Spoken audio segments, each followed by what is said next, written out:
Hello everyone.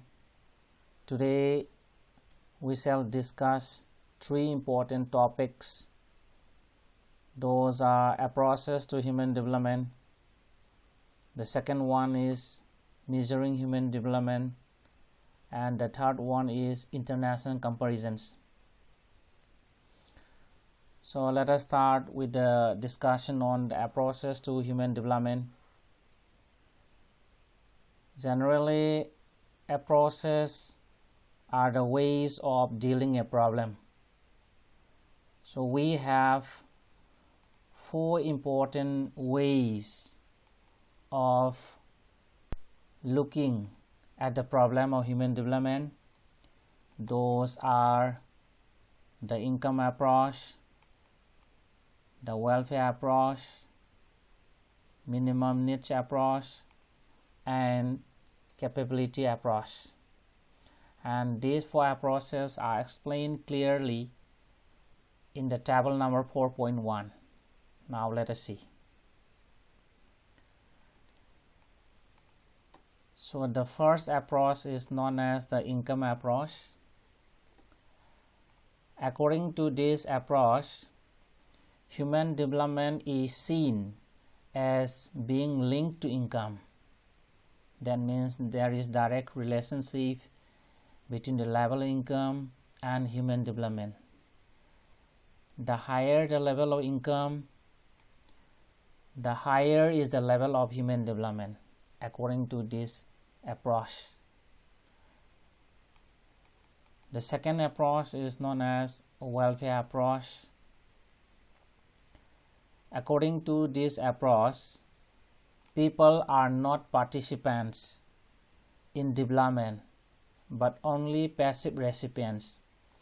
The government is responsible for increasing levels of human development by maximizing expenditure on welfare, like education, health, social, secondary, and amenities. The third approach is known as the basic needs approach. And according to this approach, the question of human choices is ignored, and the emphasis is on the provision of basic needs of defined sections. Those basic needs defined by the International Labour Organization ILO are health, education, food, water supply, sanitation, and housing. The last approach, the fourth one, is known as the capability approach. So this approach is associated with Professor Amrita Sen.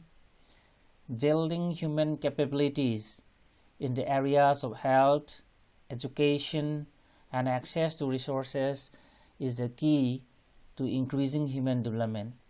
This is the approach which is being used nowadays.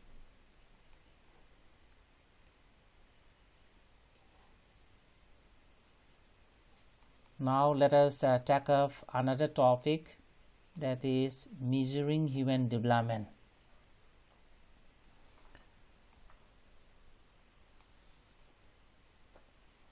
So the Human Development Index ranks the countries based on their performance in the key areas of health, education, and access to resources.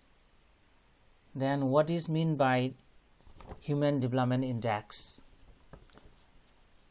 Actually, the Human Development Index, HDI, is a summary measure of achievements in the key dimensions of human development, that is, a long and healthy life, access to knowledge, and a decent standard of living.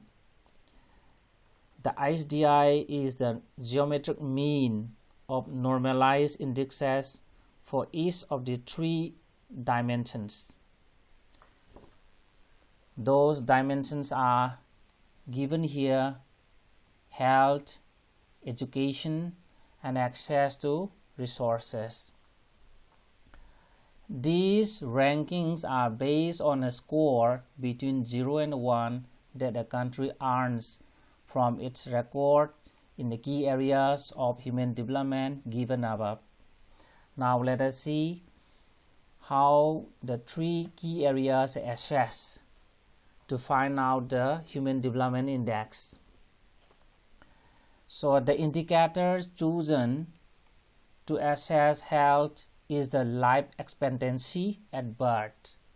So what is life expectancy at birth?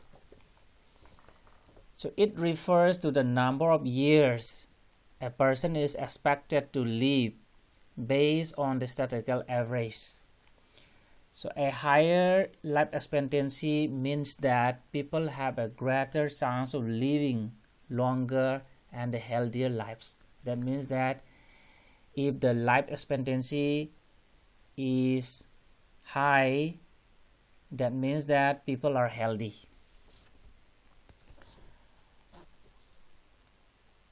The second key area is the education, and the adult literacy rate and the gross enrollment ratio represents access to knowledge.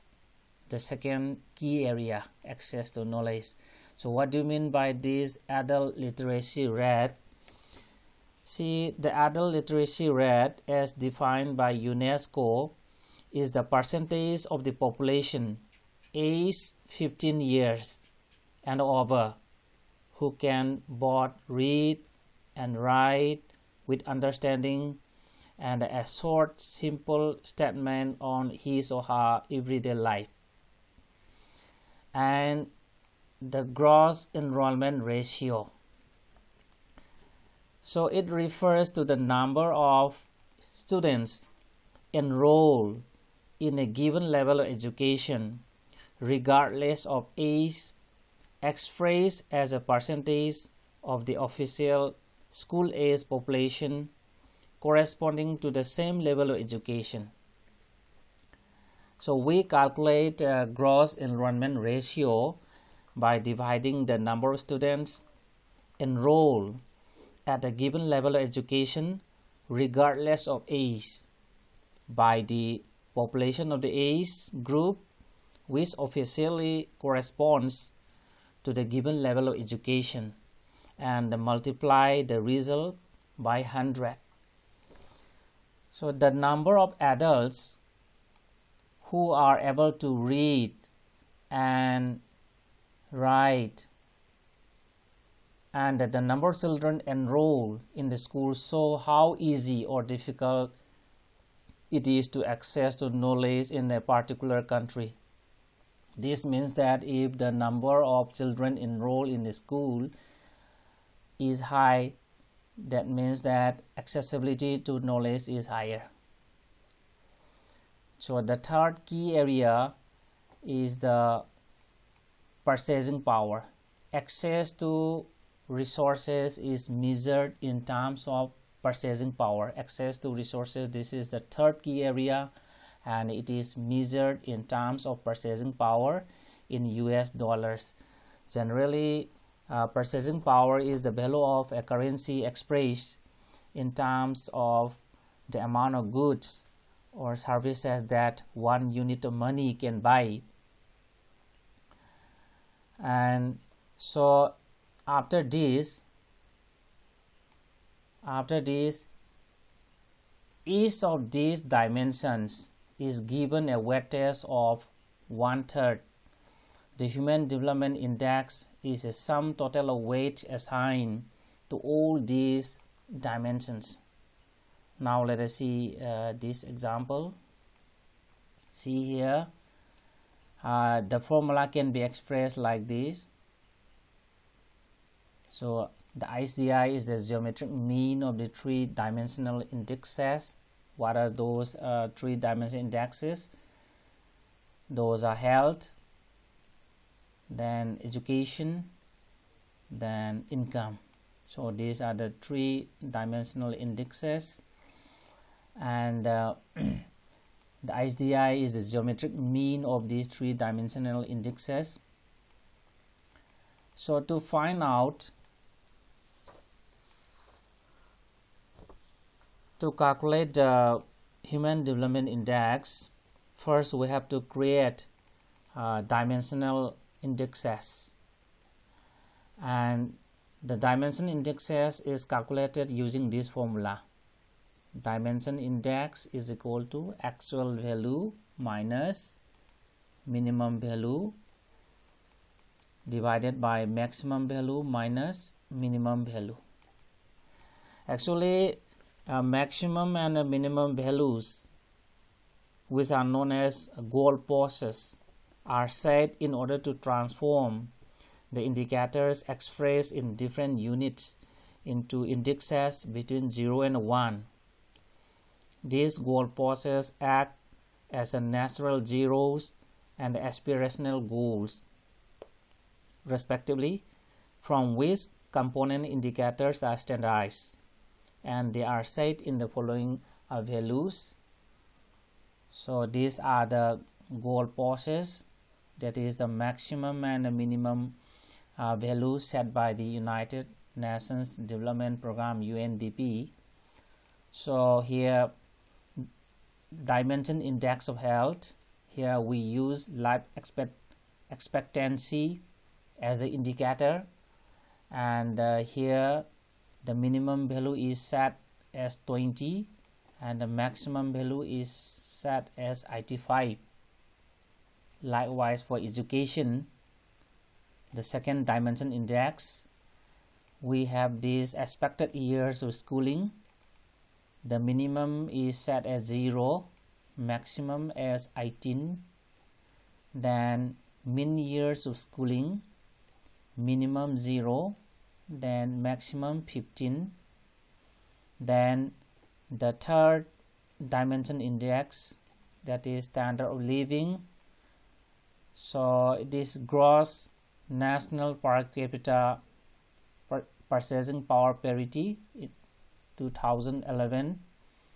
Here we have this minimum value set as $100 and the maximum value $75,000. So these are the goalposts, that is the maximum and the minimum values set by the UNDP. And after this, we have example of this Costa Rica. So these are the actual values of Costa Rica. Here, life expectancy at birth of Costa Rica is 79.93 years. So this is the actual value. And the mean years of schooling, 8.37. Then expected years of schooling, 13.50. Then gross national income per capita, 13,011.7 US dollar. So here, using this formula, dimension index is equal to actual value minus minimum value divided by maximum value minus minimum value. So applying this formula, here we have health index, that is here life expectancy at birth of Costa Rica is 79.93. So this is the actual value of Costa Rica, 79.93 minus this minimum value 20. Here minimum value 20, then divided by this maximum value 85 minus minimum value 20. So after this, we have got decimal 922 as the health index. Next, we have mean years of schooling index. Here 8.37 is here, 8.37. So this is the mean years of schooling, and this is the minimum value, this is the maximum, and this is the minimum. After this, we have got decimal 558. And next we have expected years of schooling index, that is Here the actual value is 13.50. Then we have this minimum 0, then maximum 18, maximum value 18, then minus 0. Then after that we have got this value, that is decimal 750. So after this we have to find out the arithmetic average of these two, of these mean years of schooling index and expected years of schooling index. That means after finding out the average, we will get the education index. So here education index is equal to this value, decimal 558 plus decimal 750 divided by 2. After this we have got the average, that is education index 0.654. And the third sub index or the dimension index is the income index, and here the value, actual value of Costa Rica is $13,011.7 here. Gross national per capita income of Costa Rica is $13,011.7, and this is the minimum goal post, and this is the maximum goal post, and again this is the minimum goal post. Applying the formula, and we have got this 0.735 as the income index. So after finding out these three subdimensional indexes, dimensional index of health, dimensional index of education, and the dimensional index of income. So after finding out these sub-dimensional indexes, here we have got the Human Development Index for Costa Rica as 0.763. So applying the formula given here, so applying this formula, we have got this value. Okay,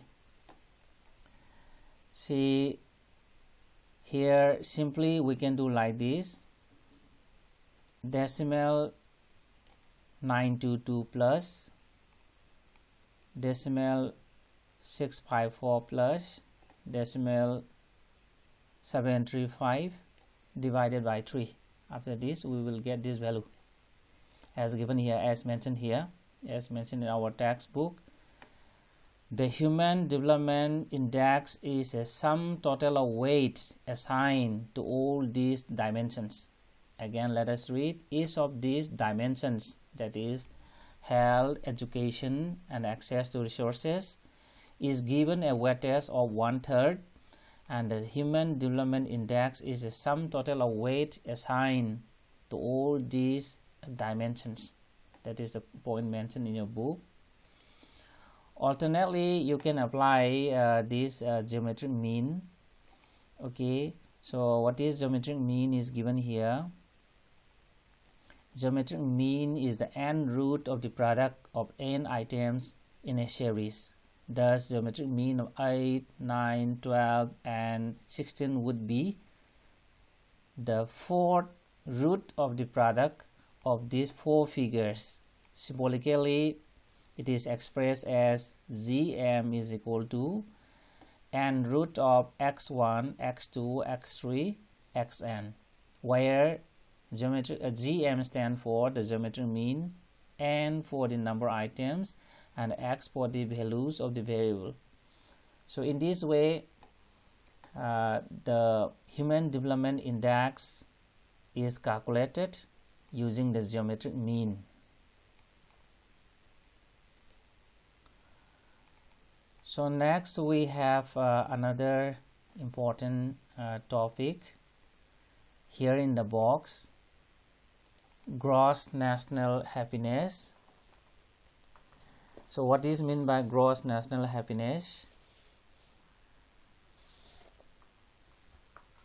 This phrase gross national happiness was first coined by the fourth king of Bhutan, namely King Jigme Singye Wangchuk in the year 1972. Gross national happiness (GNH) is a holistic and sustainable approach to development which balances material and non-material values with the conviction that humans want to search for happiness. The objective of gross national happiness is to achieve a balanced development in all the facets of life that are essential for our happiness. See here, material progress and the technological development are to be approached more cautiously, taking into consideration the possible harm they might bring to the environment or the other aspects of cultural and the spiritual life of the people. See, this simply means that material progress cannot come at the cost of happiness. For example, a person may be very rich but may not be happy, whereas a person may be poor but may be happy. That means there is no direct relation between the material progress and happiness. So this GNIs encourages us to think of the spiritual, non-material and qualitative aspects of development. And Bhutan is the only country in the world to officially proclaim the gross national happiness as a measure of country's progress. So our last topic is the international comparisons of human development indexes. Here one very important interesting statement is here: size of the territory and the per capita income are not directly related to human development. Often smaller countries have done better than the larger ones in human development when we see the Human Development Report. Similarly, relatively poorer nations have been ranked higher than richer neighbors in terms of human development. For example, Sri Lanka, Trinidad, Tobago have a higher rank than India in the Human Development Index despite having smaller economies. As you know, Sri Lanka is having smaller economies than India but ranking higher than India. Similarly, within India also, Kerala performed much better than Punjab, Gujarat in human development despite having lower per capita income in Kerala. So in this way, there is no there is no direct relation between the per capita income of the people with the Human Development Index, or there is no direct relation between the economy, size of the economy of the country with the level of human development. So here, based on the scores of the Human Development Index, countries of the world can be classified into 4 groups on the basis of human development scores earned by them.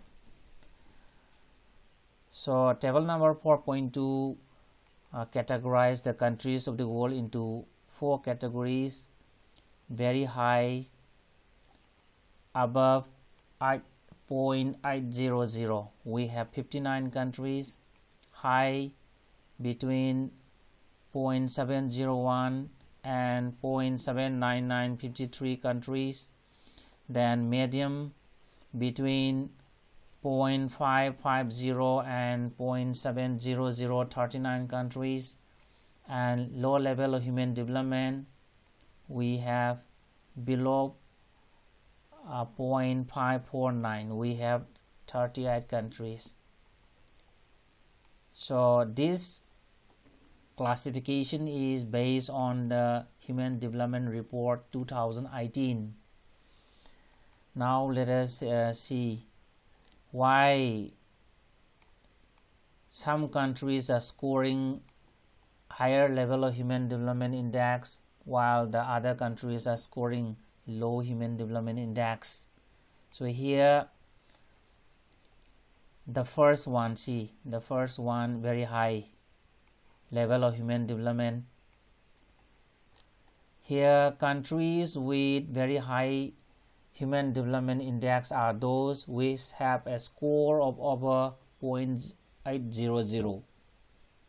According to Human Development Report 2018, this group includes 59 countries, and table number 4.3 shows the top 10 countries in this group in the very high level of human development. At the top we have Norway, followed by Switzerland, Australia, Ireland, Germany, then Iceland, Hong Kong, Sweden, Singapore, Netherlands. But we must note that at the bottom of the Human Development Index we have Niger at the bottom, based on the performance in the field of HDI.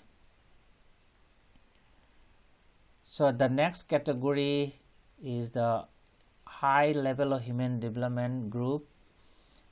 So this high level of human development group has 53 countries, and now let us see why these 53 countries have a high level of human development index.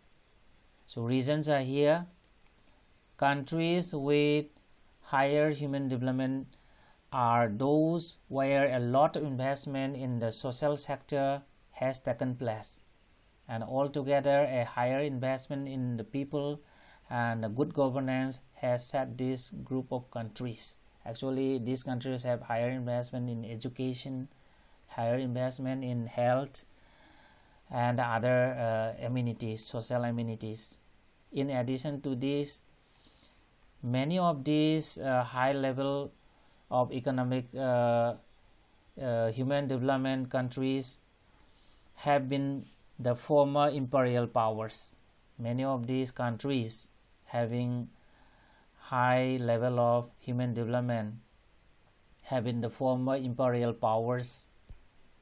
The degree of social diversity in these countries is not very high. There is not much difference between these rich people or poor people or others, say racism or caste system may not be there in these countries.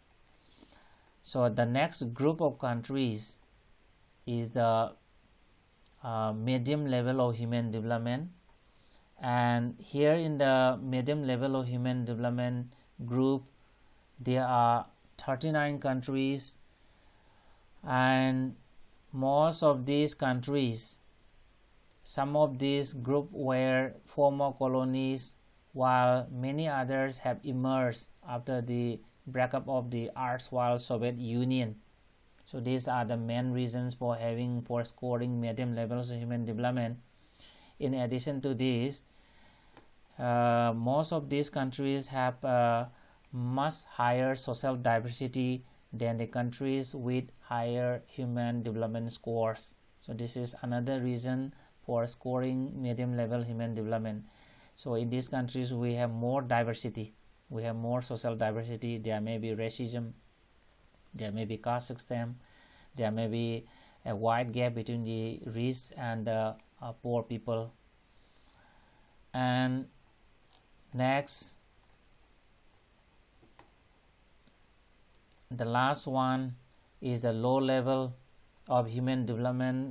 That is, we have 38 countries in this group of low levels of human development. Here the main reasons for scoring low levels of human development, what is the reason? A large proportion of these are small countries which have been going through political turmoil and social instability in the form of civil war, famine or a high incidence of diseases. So most of these countries are small, and African countries and Asian countries, and here most of these countries has been going through political turmoil. Instability is there. Then there may be fighting among the people. There may be communal riots, that is social instability, conflict.